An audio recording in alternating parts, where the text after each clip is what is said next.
Assalamualaikum warahmatullahi wabarakatuh. Waalaikumsalam warahmatullahi wabarakatuh.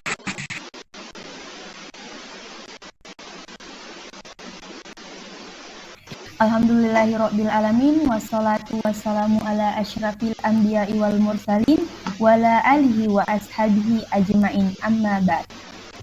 Kepada yang terhormat dosen pengampu mata kuliah Pendidikan Keluarga dan Parenting, Ibu Dr.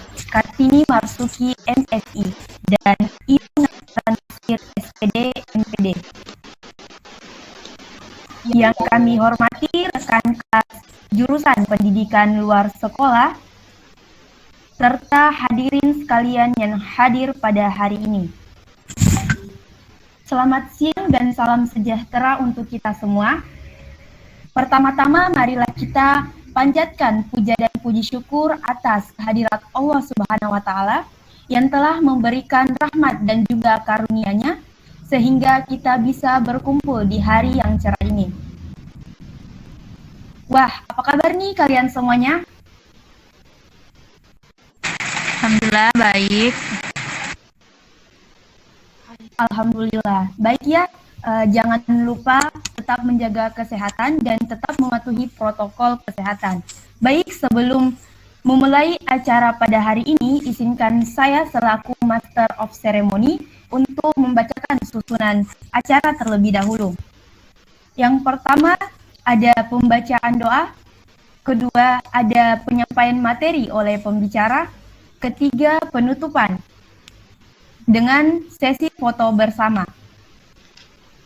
Hadirin yang berbahagia, izinkan saya memperkenalkan diri terlebih dahulu.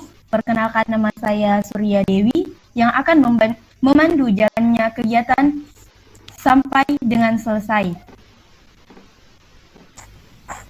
Seperti runtutan acara yang pertama, yaitu pembacaan doa, maka alangkah baiknya jika kita membacakan doa terlebih dahulu agar acara berjalan dengan lancar dan bermanfaat untuk kita semua. Allazina wala kullin niyati sholihin bibarakati ummul Qur'an. Al-Fatihah.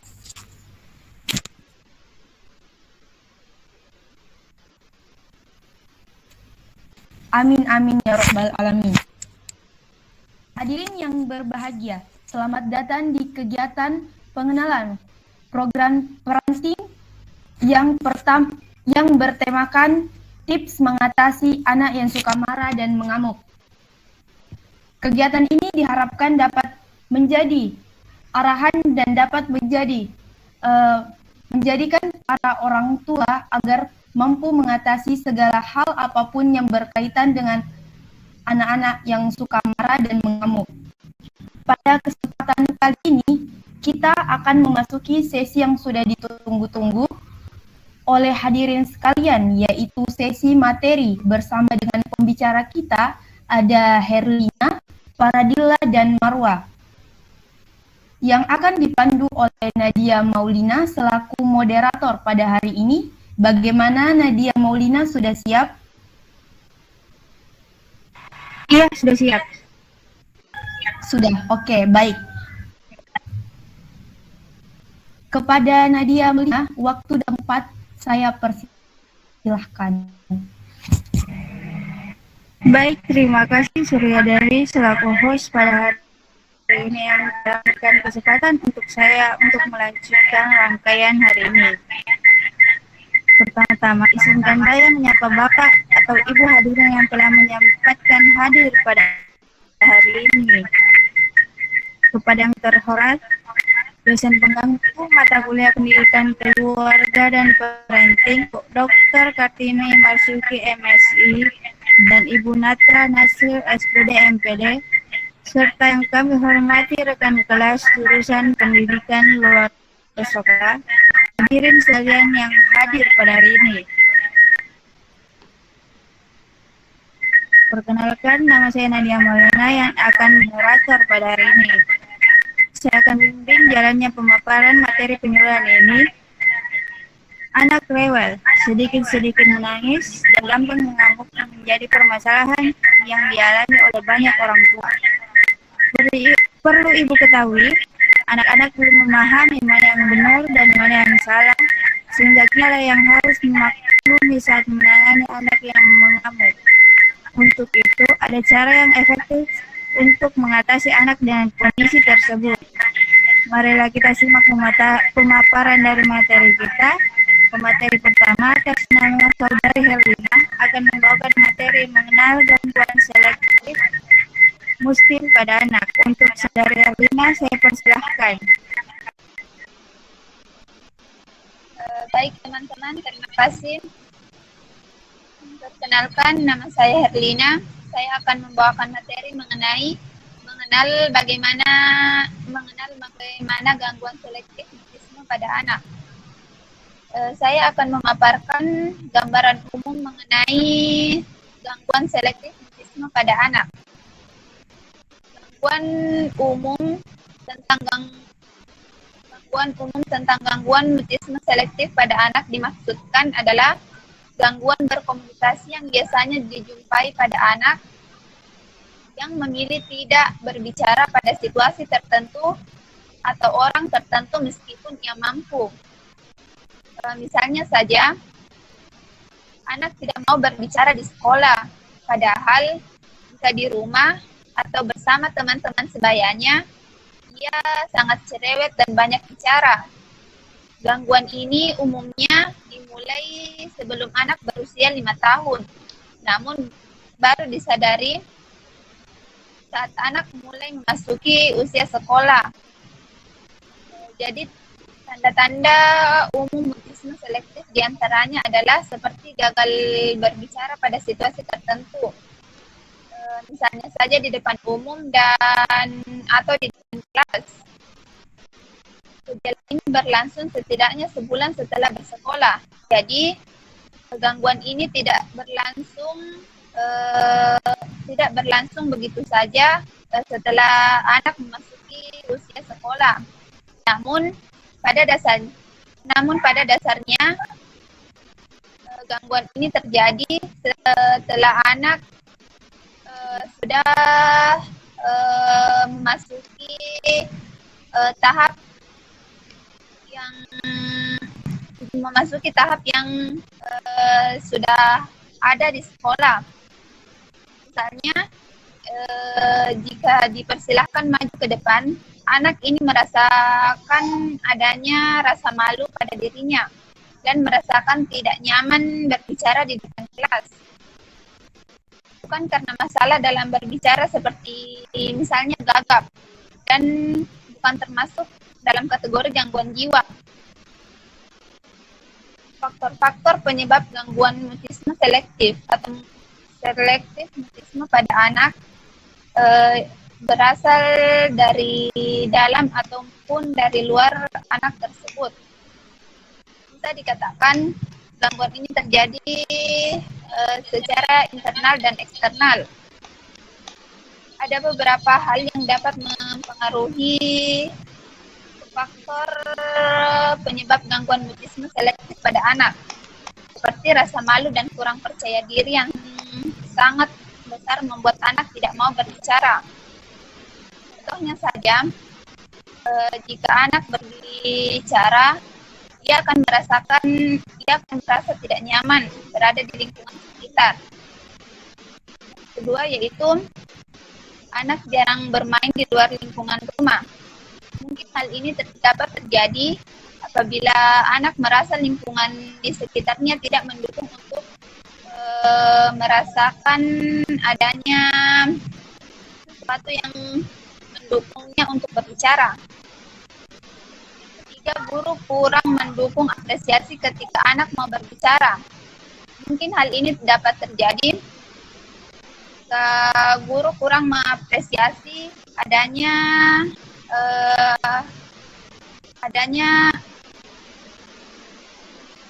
mungkin hal ini dapat terjadi jika guru kurang mengapresiasi interaksi antar guru dan teman-temannya. Dan yang terakhir, orang tua melarang anak untuk bermain di luar rumah.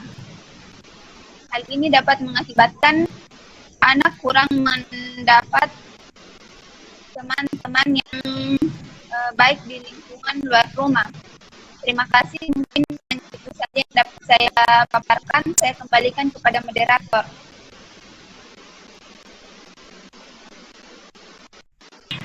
Baik, terima kasih atas paparannya. Untuk pemateri, kedua atas nama Saudari Faradila akan membawakan materi cara mengelola anak-anak yang suka marah dan mengamuk. Untuk Saudari Faradila, saya persilahkan. Baik, terima kasih atas kesempatan yang telah diberikan. Perkenalkan, nama saya Faradila. Di sini saya akan memberikan cara untuk mengendalikan emosi pada anak. Yang pertama itu, biarkan anak mengenal emosi negatif, artinya melampiaskan amarah atau menyampaikan perasaannya. Boleh saja, namun tegaskan bahwa hal ini tetap harus dituntut oleh orang tua. Maksudnya adalah agar anak dapat menyampaikan amarahnya dengan cara yang benar. Contoh menyampaikan atau melampiaskan bukan dengan tindakan yang melainkan perkataan. Bukan sembarang perkataan, ada peraturan yang dibuat, yakni tidak boleh berkata-kata kasar. Dengan begini, anak yang diminta mengekspresikan amarah dengan cara yang bijak. Beritahulah pada anak yang emosinya meledak, bisa saja hal tersebut mengganggu orang yang ada di sekitarnya. Namun, itu tak perlu menyelesaikan cara penyampaian pada si kecil.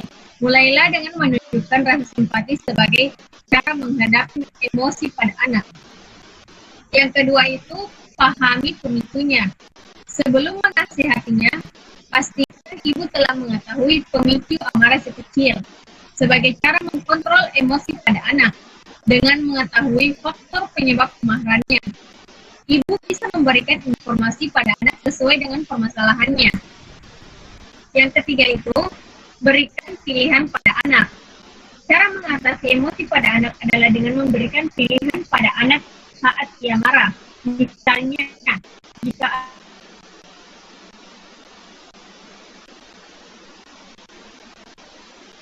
untuk mengevaluasi kemarahannya.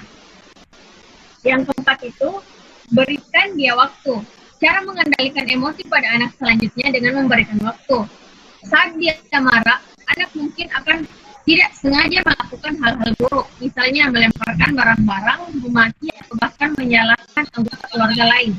Jika hal ini terjadi, orang tua harus mencoba untuk memberikan waktu pada anak untuk menyampaikan kemarahannya. Setelah itu, beritahu pada apa yang sudah ia lakukan adalah salah.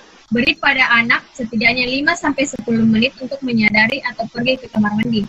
Setelah batas waktu berakhir, minta ia untuk meminta maaf pada anggota keluarga lainnya. Lalu merapikan apa yang sudah ia rusak, namun ingat, pastikan untuk memberi peringatan pada si kecil bahwa hal tersebut jangan sampai terbiasa dan terus mengulangi. Yang kelima itu, selesaikan masalah. Setelah anak puas melampiaskan amarahnya, cobalah untuk mengajak berbincang dari hati ke hati sebagai cara mengendalikan emosi pada anak. Tanyakan apa yang sebenarnya sedang mengganggu dan membuatnya semarah itu. Sebagai salah satu cara mengatasi emosi pada anak, minta ia menceritakan semuanya dan cobalah untuk mendengarkan apa yang ia sampaikan tanpa menghakimi. Dengan demikian, si kecil tidak akan merasa sendiri dan lebih percaya diri untuk kedepannya. Dan yang keenam, tentukan situasi saat marah. Saat si kecil melakukan ulah yang tak wajar, tentu ibu merasa kesal dan ingin marah. Salah satu cara membantu anak bisa mengendalikan emosi dengan cara mengajaknya untuk bersabar dan mengedukasinya di waktu yang tepat. Yang ketujuh itu, buat termometer kemarahan. Termometer, ibu dan anak bisa tetap reaktif meskipun sedang bertengkar. Ibu bisa menyediakan termometer kemarahan. Si kecil bisa memilihnya sesuai dengan apa yang dirasakan. Hal ini bisa dijadikan sebagai salah satu cara mengontrol emosi pada anak. Yang kedelapan itu, bantu anak tidur terlelap. Saat mulai mengamuk, kadang-kala melupakan apa yang telah terjadi di sebelumnya. Di waktu ini, ibu bisa kembali membujuk agar anak tidak marah dan melupakan apa yang telah terjadi sebagai cara mengatasi emosi pada anak. Setelah mengetahui persoalannya, sebagai cara mengkontrol pada anak, orang tua bisa mencoba mengajaknya bertukar pikiran dan mencari jalan keluar dari masalah yang sedang dialami. Setelahnya, Biarkan si kecil menikmati waktu sendiri dan menenangkan pikirannya, misalnya dengan berjalan di taman, bermain, atau sama dengan hewan peliharaannya. Itu saja saya sampaikan bagaimana cara atau tips mengendalikan emosi pada anak. Terima kasih, saya kembalikan kepada moderator. Oke, baik. Terima kasih atas pemaparannya. Untuk pemateri ketiga, atas nama Saudari Marwa akan bawakan materi tindakan preventif orang tua untuk mengatasi anak pemarah dan suka mengamuk. Untuk Saudari Marwa, saya persilahkan. Baik, terima kasih atas kesempatan yang telah diberikan kepada saya. Nah, materi yang ingin saya bawakan yakni tindakan preventif orang tua untuk mengatasi anak pemarah dan suka mengamuk. Nah, preventif itu pencegahan. Jadi tindakan pencegahan orang tua untuk mengatasi anak pemarah dan suka mengamuk. Nah, sebelum saya memberikan tindakan yang ingin saya jelaskan, saya ingin memberikan pertanyaan untuk semua peserta yang mengikuti tatap maya ini.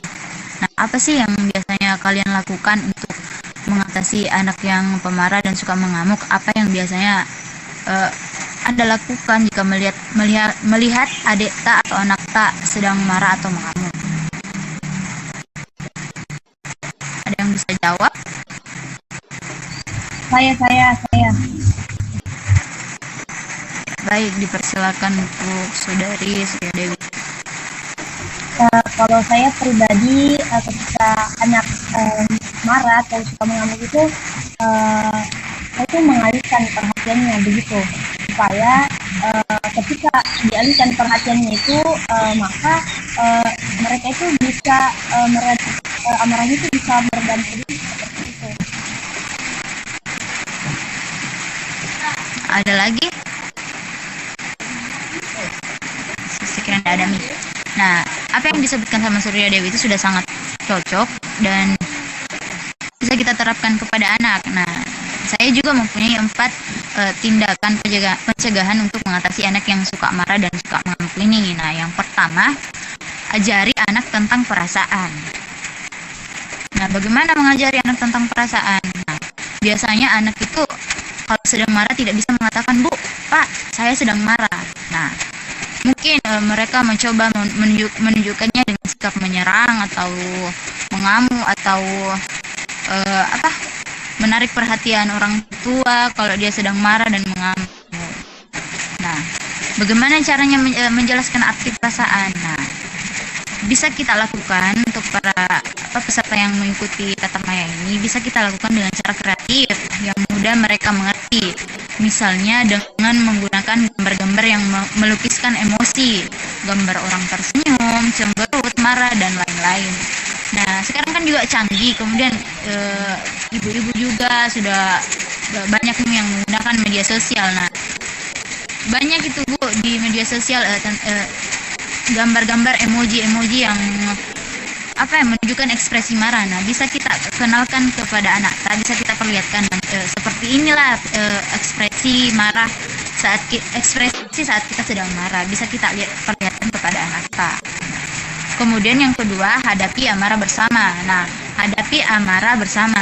Jangan Bu, saat anak marah kita balik marah juga, kita balik mengamuk juga, kita pukul anak saja, tidak boleh seperti itu. Itu akan membuat anak akan semakin marah dan mengamuk. Nah, yang ketiga, membantu mereka mengenali tanda-tandanya. Tanda-tandanya seperti apa? Nah, kalau anak biasanya kalau marah itu pasti sering mengepalkan tangannya, menghentakkan kakinya saat berjalan, dan juga kadang mengetupkan giginya. Nah, jadi kita bisa kenalkan ke anak begini, kalau kalian marah itu tanda-tandanya begini. Nah, bisa kita ajarkan ke anak. Dan yang tips tindakan yang terakhir yakni ajarkan teknik mengatasi kemarahan. Nah, teknik seperti apa itu? Nah, teknik ini sebenarnya sering kita lakukan, baik anak muda, orang tua, sering. Nah, teknik apa itu? Ya, ini teknik mengatur pernapasan kita. Nah, saat pasti Ibu atau teman-teman kok saat kita marah itu sering diatur pernapasan, tarik nafas dan lalu menghembuskannya biar amarah kita menurun. Nah, bisa kita ajarkan juga juga kepada anak tentang teknik seperti itu.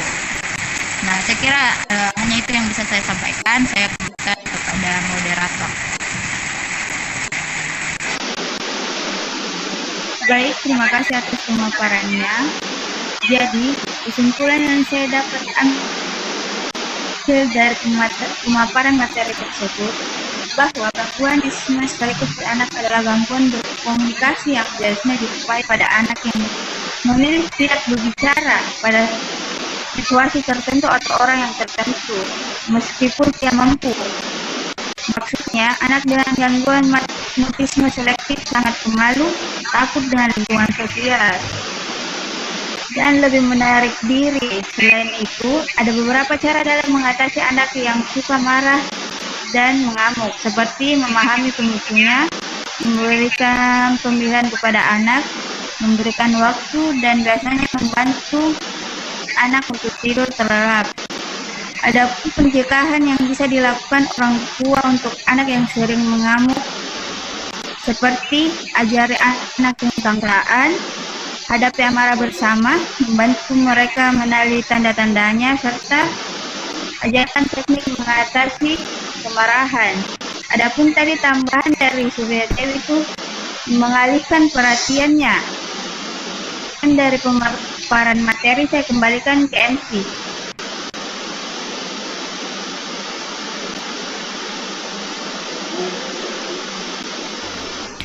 Baik, terima kasih moderator. Jadi hadirin sekalian, tanpa kita sadari kita sudah ada di penghujung acara. Terima kasih atas segala perhatiannya yang sudah diberikan dan mohon maaf apabila terdapat kesalahan. Saya Surya Dewi selaku Master of Ceremony izin undur diri. Terima kasih. Wassalamualaikum warahmatullahi wabarakatuh.